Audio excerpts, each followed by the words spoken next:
होते अपने भक्त से मिलने के लिए।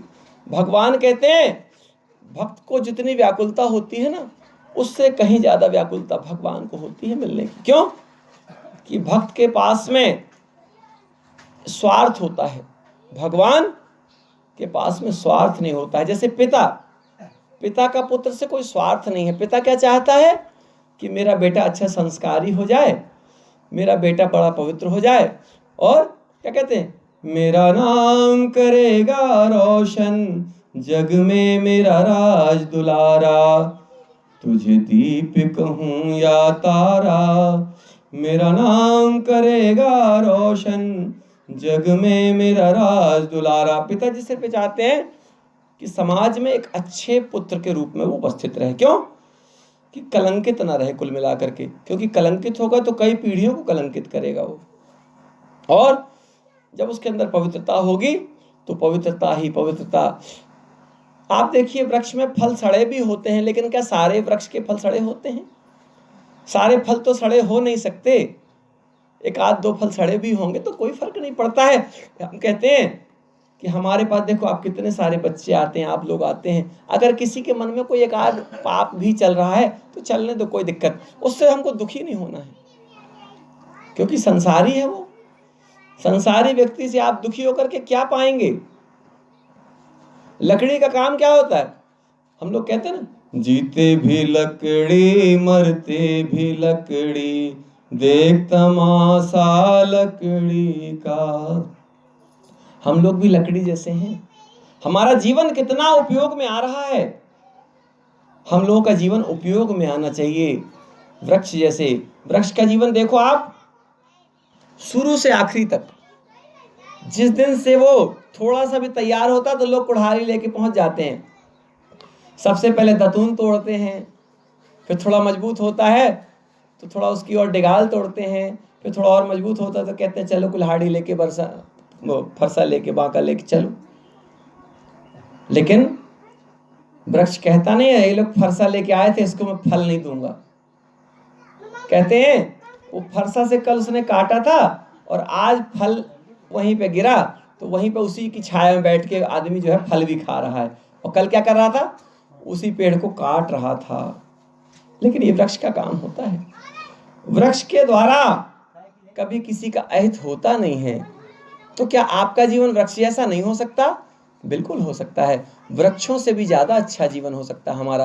हालांकि वृक्षों से ज्यादा अच्छा तो समझ पाना सोच पाना बड़ा कठिन है, लेकिन किसी ने कहा कि लोग गौतम बुद्ध थोड़े बन सकते हैं, तो हमने कहा कि आप पवित्र तो बनो, गौतम बुद्ध से भी आगे जा सकते हो। आप पवित्रता तो हो।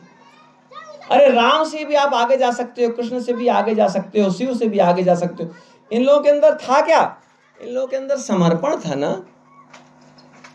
पूजा का मतलब ही होता है समर्पण। ये बताइए, साधु महात्मा लोग जंगल में रहते, ना तेल, न दिया, न बाती, न माचिस, न अगरबत्ती, न फूल, न फल, न धूप, फिर भी भगवान उन्हीं के ऊपर प्रसन्न होते हैं, तपस्वियों के ऊपर। उसका कारण है क्योंकि उनके मन में मैल नहीं है। कहते ना, हमने मन का मैल न धोया, कैसे आएंगे भगवान, कैसे आएंगे भगवान। भगवान कौन है? पहले भगवान हमारे माता पिता, हमारे गुरु हैं।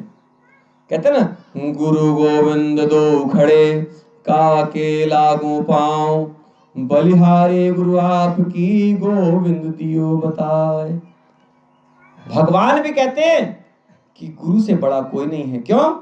क्योंकि बताने वाला तो गुरु ही है ना, कि फलाने भगवान तो वहां है नहीं पहचान रहे, देखो अपने नेत्रों से भगवान है। इसीलिए गुरु की महिमा बहुत बड़ी है। गुरुर ब्रह्मा गुरुर विष्णु गुरुर्देवो महेश्वरा, गुरुर साक्षात परब्रह्म, तस्मै श्री गुरुवे नमः। अज्ञानतिमिरान्धस्य ज्ञानाञ्जनशलाकया, चक्षुरुन्मीलितं येन तस्मै श्री गुरुवे नमः। ऐसा गुरु को समझना थोड़ा टेढ़े खीर है, लेकिन गुरु इतना सरल होता है। हमने आपको बताया है, श्रीमद् वाल्मीकि रामायण का पहला जो महात्म्य है गुरु महिमा से ही है कि सुदास मुनि को भगवान भोलेनाथ ने श्राप दे दिया कि जाओ 12 वर्ष के लिए राक्षस हो जाओ। तो कुल मिलाकर के हम अपने जीवन को समझें, सब में परमात्मा के दर्शन करें, किसी में भी पापी ना देखें। अच्छे लोगों की संख्या ज्यादा है, ध्यान रखिए। अच्छे बताइए, पूरे गांव में शराबी कितने होंगे? 10%। अरे 80%। ठीक है, वो सही बात है। 90% सही, 10% अब सोचो आप, अगर आपको लिस्ट दी जाए अच्छे शराबियों के नाम लिखने की, तो 10-20 लोगों से ज्यादा का नाम नहीं लिख पाएंगे अपन देखो, शराब पीने वाले और परमानेंट शराबी दोनों में अंतर है। 10% अच्छे लोगों की संख्या इस संसार में ज्यादा है, ध्यान रखिए। अच्छा बताइए, फलदार और छायादार वृक्ष ज्यादा हैं या कम? फलदार और छायादार वृक्ष ही ज्यादा हैं, और एक फलदार वृक्ष ही बहुत होता है, ध्यान रखिएगा। जो 10 बिना फलदार वृक्ष हैं उसकी तुलना में एक छायादार फल वृक्ष जो है वो ज्यादा काम का है। अब ये बांस लगे हैं, ये छाया नहीं दे रहे, लेकिन अकेला एक नीम का पेड़ देख लो, वो 100 पेड़ के बराबर है वो। तो नशा करने वाले दिखते ज्यादा, होते कम हैं। गाली देने वाले कितने लोग हैं? बहुत कम होंगे जो गाली दे के निकलते हैं। लेकिन अगर किसी गांव में 2-4 लोग गाली दे के निकलते हैं, कहते हैं पूरा गांव गाली दे रहा है। अगर 2 शराबी निकल गए, हल्ला करते, कहें पूरा गांव शराबी है। हम लोग क्या है, बुरी चीजों को जल्दी जो है एब्जॉर्ब कर लेते हैं, शोषित कर लेते हैं अपने अंदर। क्यों?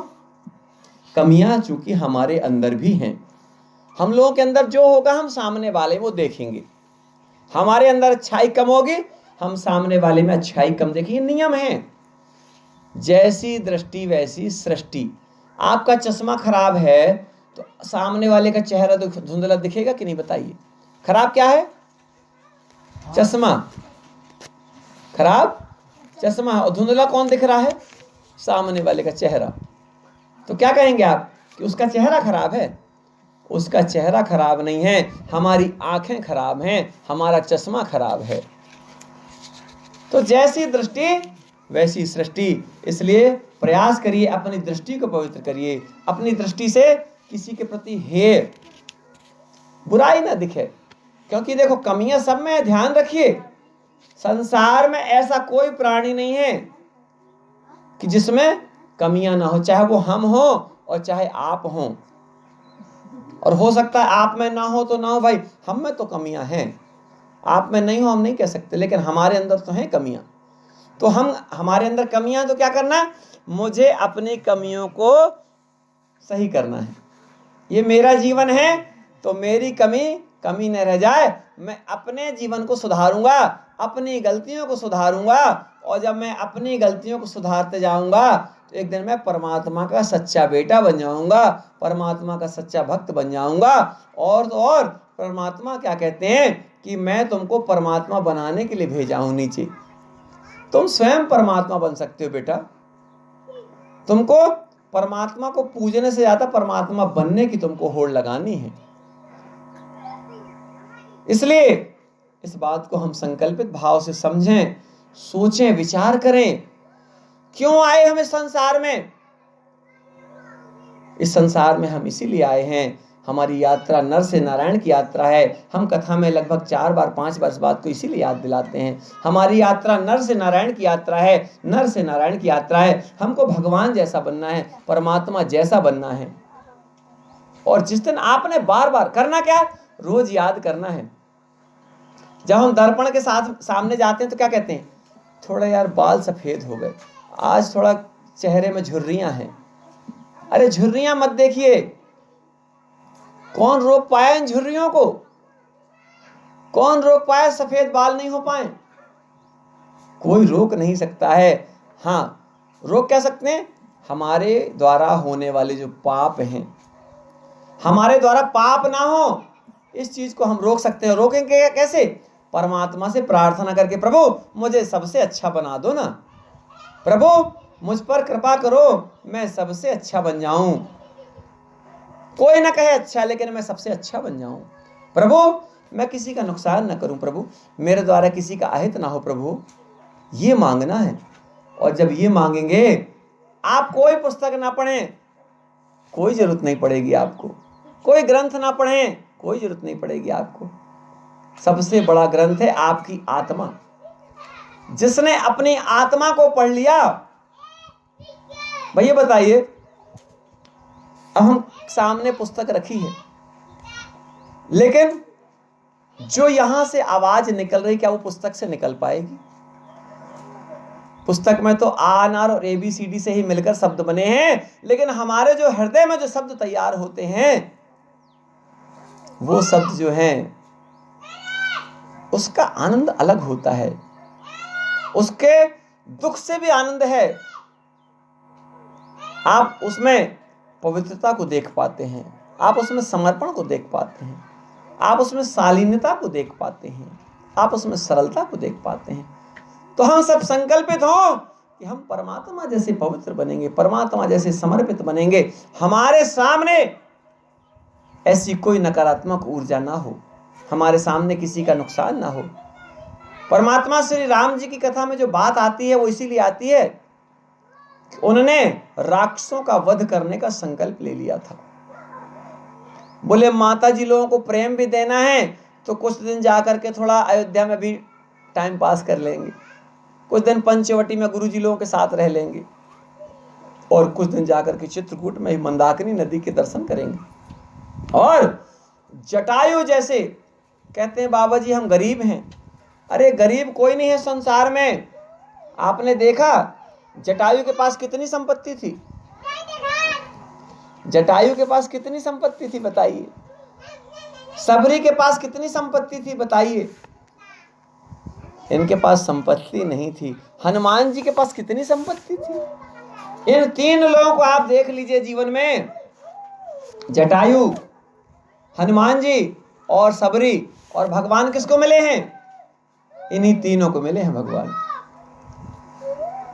भगवान को जब मोतियों की माला दी गई, तो मोतियों की माला को भगवान हनुमान जी जो है नोच नोच के फेंकने लगे, देखने लगे। बोले क्या कर रहे हो? बोले बंदर है यार, सही में बंदर ही रहेगा, इतनी महंगी माला दी है, इसके समझ में नहीं आती। उसने कहा मैं इनके अंदर देख रहा हूं मेरे राम जी हैं कि नहीं। सोचो आप, ऐसे चाहिए। सबरी माता ने जूठे बेर खिलाए कि मेरे राम को खट्टा न लगे, मीठा लगे मेरे राम को। प्रेम, ये तो प्रेम की बात है उद्धव, ऐसा ही थोड़ी कहा गया है। प्रेम का जो रस है ना, शक्कर के सीरे से भी ज्यादा है, क्योंकि शक्कर के सीरे वाली मिठाई में तो कीड़े लग जाते हैं, लेकिन जो प्रेम का सच्चा रस है उसमें कीड़े लगते नहीं हैं, उसके कीड़े तो मर जाते हैं।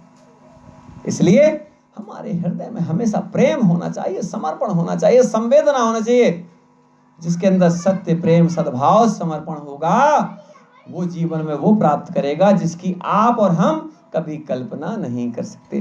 बोले सियावर रामचंद्र भगवान की जय। आप सभी पवित्र आत्माओं की जय हो।